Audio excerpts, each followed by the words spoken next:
Maltrattamenti in famiglia e stalking, forme di violenza contro le donne che trovano nell'ammonimento, misura di prevenzione disposta dal questore, uno strumento volto a proteggere la vittima di atti persecutori e maltrattamenti e ad interrompere la spirale di violenza prima che sfoci in tragedia. Sono stati 36 gli ammonimenti disposti nel 2022 nel Vicentino per maltrattamenti in famiglia rispetto ai 5 del 2021 e 9 quelli per stalking, strumento che ha permesso nell'anno appena trascorso che non si verificassero recidive.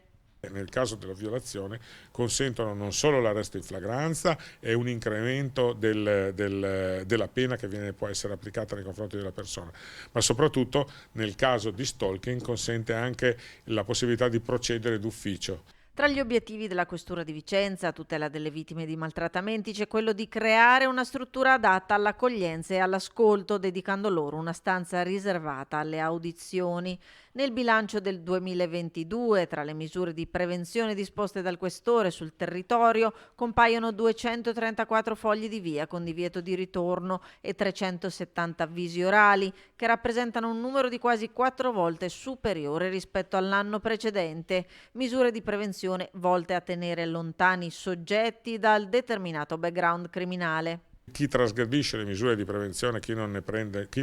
in considerazione, ogni qualvolta viene sorpreso, viene denunciato e poi l'autorità giudiziaria procederà con l'iter giudiziario a suo carico, iter giudiziario che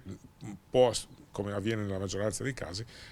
concludersi con una sanzione di carattere penale, quindi una condanna alla reclusione.